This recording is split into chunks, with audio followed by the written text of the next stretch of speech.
तो स्वागत है आपका इस वीडियो में। और इस वीडियो में हम समझेंगे श्लोक नंबर 38 और 39। हमने अपने पिछले श्लोक में देखा था कि अर्जुन किस प्रकार मोहग्रस्त होकर भगवान श्री कृष्ण को ये बताते हैं कि आखिरकार हम अपने जो बंधु हैं उनको मारकर भला कैसे खुश रह सकते हैं। अब यहाँ पर एक सवाल ये उठता है कि दुर्योधन के लिए भी तो पांडव और सब लोग अपने ही थे, लेकिन फिर भी दुर्योधन यहाँ पर युद्ध को टालने की बात नहीं सोच रहा था। वो तो युद्ध करने की ही बात कर रहा था। तो फिर अर्जुन इस तरह से क्यों विलाप कर रहा है, तो इसका क्या कारण है, इसी का जो उत्तर है वो आगे के 2 श्लोकों में अर्जुन ही बता रहे हैं। तो चलिए हम समझते हैं हमारे अगले श्लोक को। तो अर्जुन कहते हैं, यद्यपेते न पश्यन्ति लोभोपहत चेतसः कुल क्षय कृतम दोषम मित्र दोहे च पातकम कथम न गेयम समाभिः पापादस्मान्नि वर्तितुम कुल क्षय कृतम दोषम प्रपश्यद भीर जनार्दन। तो अब हम इन दोनों श्लोकों के जो पद हैं उनके अर्थ समझ लेते हैं। यद्यपेते मतलब यद्यपि, ठीक है। न पश्यन्ति लोभो पहत चेतसः, न पश्यन्ति का मतलब होता है न देख पाना या नजर नहीं आना। लोभो पहत चेतसः, इसका अर्थ यह है कि लोभ के कारण आपकी जो सोचने समझने की जो शक्ति है उसका लुप्त हो जाना, ठीक है। कि लोभ के कारण सोचने समझने की जो आपकी शक्ति है वो चली जाती है और आपको कुछ भी नजर नहीं आता है, ठीक है। उसके बाद अगली जो लाइन है, कुल क्षय कृतम दोषम, कुल का जो विनाश है उसको करने से जो दोष, ठीक है। दोष मतलब जो भी पाप है, ठीक है। मित्र द्रोहे च पातकम, और मित्र के साथ अगर आप द्रोह करते हैं तो उससे जो पाप लगता है। कुल का नाश करने से दोष लग रहा है और मित्र के साथ द्रोह करने से जो है पाप लग रहा है या पातक लग रहा है, ठीक है। तो ये हो गया पहले श्लोक का अर्थ। उसके बाद हमारा अगला श्लोक है, कथम न गेयम समाभिः। कथम का अर्थ है क्यों, न का अर्थ नहीं। गेयम अस्माभि, गेयम का मतलब है विचार करना, अस्माभि का मतलब है हम लोग, कि हम लोग विचार क्यों ना करें। अब आगे लिखा है, पापाद अस्मानि वर्तितुम, मतलब पाप से निवृत्त होने का, ठीक है। तो ये जो पद है ये भी यहां पर संधि हुई है। पापात अस्मात है दूसरा और तीसरा है निवर्तितुम, ठीक है। कि हम लोग पाप से निवृत्त होने के बारे में विचार क्यों ना करें, तो उसको हम ऐसे पढ़ेंगे, ठीक है। तो कथम न गेयम अस्माभिः पापादस्मानि वर्तितुम, कि पाप से निवृत्त होने का हम लोग विचार क्यों ना करें। फिर इसकी जो अगली लाइन है, कुल क्षय कृतम दोषम, ठीक है। फिर से ये पद यहां पर आ रहा है कि कुल का नाश करने से दोष लगने वाला है, ठीक है। उसके बाद है प्रपश्यद भीर जनार्दन, ठीक है। इसका मतलब है कि हम देख सकते हैं हे जनार्दन। हे जनार्दन कृष्ण को कहा जा रहा है, लेकिन कृष्ण हम तो मतलब देख पा रहे हैं तो हमें तो इससे दूर रहना चाहिए। तो इसका एक सीधा सा जो सरलार्थ है वो बन गया। अब हम देखेंगे इसकी जो डिटेल है, व्याख्या है उसको। तो चलिए अब हम इसकी व्याख्या को देख लेते हैं। तो हम पहले श्लोक की व्याख्या को समझेंगे। यद्यपेते न पश्यन्ति, यहां से च पातकम, ठीक है। श्लोक नंबर 38 है ये। तो यहाँ पे अर्जुन भगवान श्री कृष्ण को ये कह रहे हैं कि लोभ के कारण ना बुद्धि भ्रष्ट हो जाती है और आपकी सोचने समझने की जो क्षमता है वो समाप्त हो जाती है। और यहाँ पर जो दुर्योधन है, दुर्योधन जो पक्ष है उनका भी यही हाल है।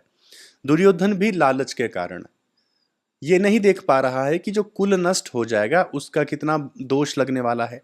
और मित्र के साथ अगर द्रोह कर रहे हैं या अपने मित्रों के साथ आप इस तरह से लड़ झगड़ रहे हैं, युद्ध कर रहे हैं, ठीक है, तो उसका भी आपको पातक लगने वाला है, पाप लगने वाला है। क्योंकि जो प्रश्न उठ रहा था कि अर्जुन ही क्यों इस तरह से विलाप कर रहा है, दुर्योधन तो नहीं कर रहा है, तो अर्जुन इस बात का भी स्पष्टीकरण दे रहा है कि ये लोग तो लोभ के कारण अंधे हो चुके हैं, इन्हें कुछ नजर नहीं आ रहा है। ये आज लोभ के ही कारण और ज्यादा प्राप्त करने की इच्छा रख रहे हैं, ठीक है। लेकिन इनको ये समझ नहीं आ रहा है कि ये जो पाना चाहते हैं वो भी हमेशा इनके पास नहीं रहेगा। हमारे प्रारब्ध की वजह से कोई चीज हमें मिल भी जाएगी लेकिन वो हमेशा नहीं रहेगी। आज राज्य मिल जाएगा लेकिन वो कब तक रहेगा, कभी ना कभी तो वो भी आपके हाथ से चला जाएगा, कोई और आकर उसको संभाल लेगा। लेकिन जो आपने अपने कुल का नाश कर दिया, जो मित्रों के साथ द्रोह कर दिया, उनका सर्वनाश कर दिया, उसका दोष और पाप आपको ऐसे लगेगा कि आप कभी भी उससे मुक्त नहीं हो पाएंगे। तो यहाँ अर्जुन भगवान श्री कृष्ण को ये स्पष्टीकरण दे रहे हैं कि भाई ये लोग लालच की वजह से पूरी तरह से अंधे हो चुके हैं। अर्जुन भगवान श्री कृष्ण को कह रहे हैं कि जब कोई चीज हमें मिल जाती है, ठीक है, मतलब ये भाव है इस श्लोक का कि जब भी कोई चीज मिलती है तो उसको मिलने से हमें सुख प्राप्त हो जाता है। हमारे प्रारब्ध की वजह से, हमारे कर्मों की वजह से हमें वो सुख मिल गया। लेकिन जब वो चीज हमसे छिन जाती है या दूर चली जाती है तो उसका जो दुख होता है ना, वो उस सुख से भी कहीं ज्यादा बुरा होता है।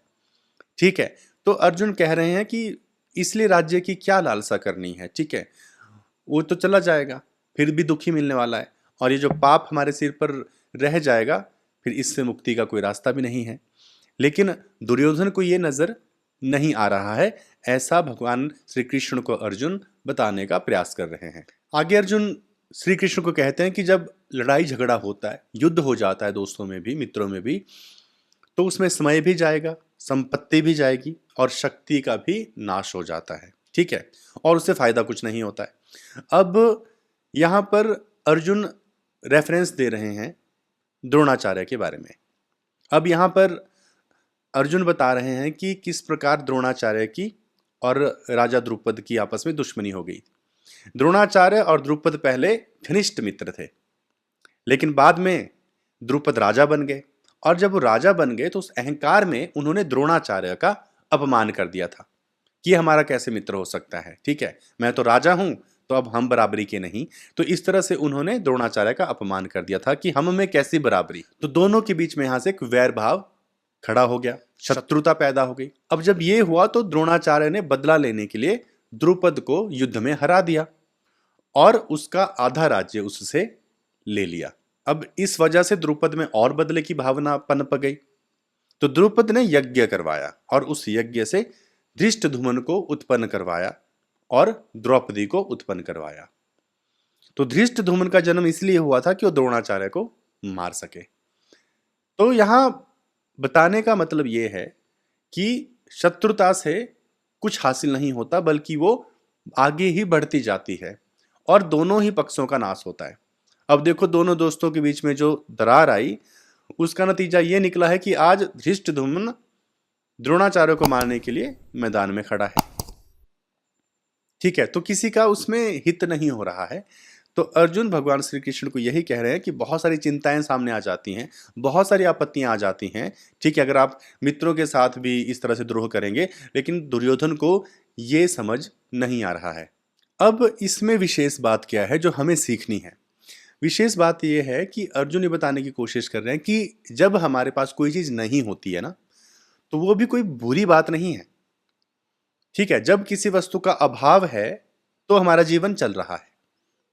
लेकिन जब हम उस वस्तु को पा लेते हैं तो हमें सुख प्राप्त होता है, और जब वो चली जाती है तो फिर इतना दुख प्राप्त होता है जो उस वस्तु के न होने पर भी नहीं हो रहा था।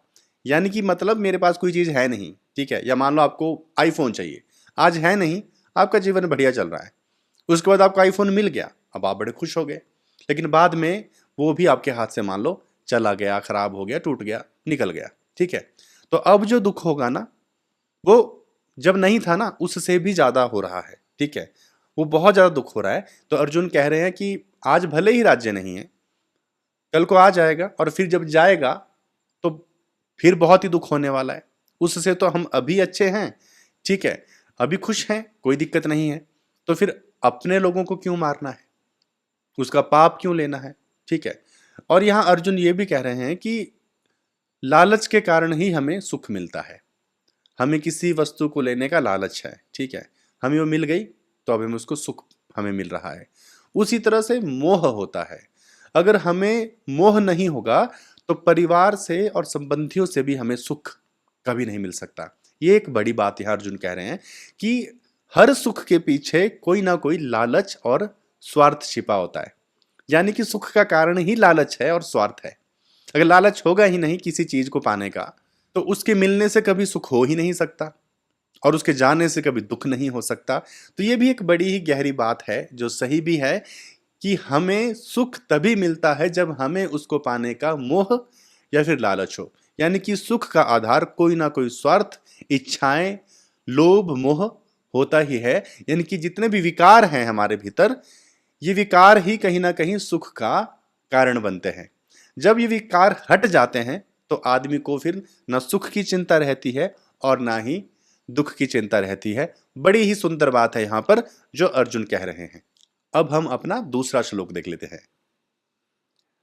कथम न ज्ञेयम अस्माभिः से लेकर हम इसको पढ़ेंगे प्रपश्यद्भिर जनार्दन, यहां तक हम इसको देखेंगे। तो अर्जुन भगवान श्री कृष्ण को यह कह रहे हैं कि दुर्योधन की तो बुद्धि भ्रष्ट हो चुकी है लोभ की वजह से, इसलिए उसको ना अपने कुल का नाश करने का दोष दिख रहा है, ना मित्रों के साथ द्रोह करने का पाप नजर आ रहा है। लेकिन हम तो ठीक ठीक से देख पा रहे हैं ना जनार्दन, कि कुल को मारने से पाप लगने वाला है, दोष पैदा होने वाला है, और मित्र द्रोह से भी हमें पातक लगने वाला है।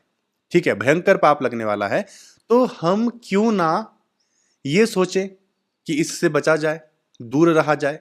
जब हम जानते हैं, हम देख पा रहे हैं कि ये पाप हो रहा है, तो इससे दूर क्यों ना रहें। क्योंकि दुर्योधन दूर नहीं होना चाहता, वो निवृत्ति नहीं करना चाह रहा है, तो हम तो चाह सकते हैं ना, क्योंकि हमें तो नजर आ रहा है। तो यहां पर अर्जुन ये कह रहे हैं कि अगर दुर्योधन हमें दुख भी देना चाहता है तो उससे कोई समस्या नहीं है, क्योंकि जब हम दुख भोगते हैं तो उससे हमारे जो प्रारब्ध होते हैं, यानी कि हमने पूर्व जन्मों में या जो भी पहले हमने बुरे कर्म किए हैं वो कट जाएंगे, और जब पाप कटेंगे तो मन शुद्ध हो जाएगा।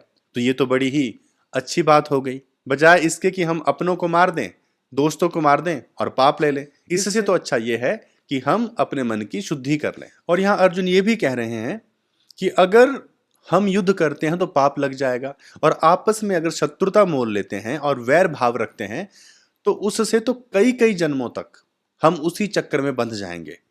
यानी कि अर्जुन कह रहे हैं कि अगर हम द्वेष और पाप को लेकर, ठीक है, आगे बढ़ते हैं तो यही द्वेष पाप जो हमारे अंतःकरण में बैठेगा, ये हमें हर जन्म में बार बार गलत काम करने के लिए प्रेरित करता रहेगा। यानी कि अर्जुन यहां पर एक गहरी बात जरूर कर रहे हैं कि आदमी को कभी भी किसी के साथ बैर भाव या शत्रुता नहीं रखनी चाहिए, क्योंकि ये जो शत्रुता है ये भी सूक्ष्म रूप में हमारे जब जन्म होते हैं तो वहां पे ट्रांसफर हो जाती है। ठीक है, और जब ये ट्रांसफर हो जाती है तो हमारी जो प्रवृत्ति है वो वैसे ही बन जाती है।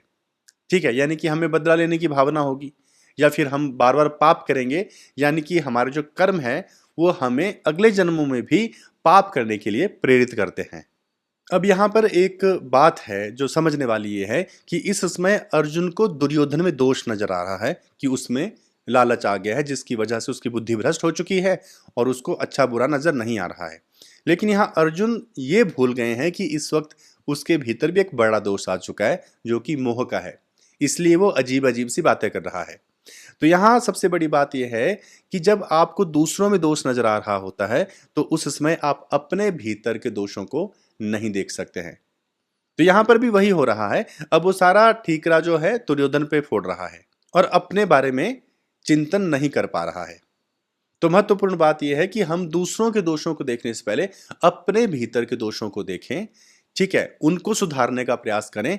इसी से हमारा मन भी शुद्ध होगा और हम धर्म की तरफ भी आगे बढ़ पाएंगे। अब अगले श्लोक में हम देखेंगे कि अर्जुन युद्ध से बचने के क्या क्या तर्क भगवान श्री कृष्ण को देते हैं। उम्मीद करता हूं आपको ये श्लोक ठीक से समझ आ गया होगा। तो मिलते हैं हमारे अगले वीडियो में, अगले श्लोक में।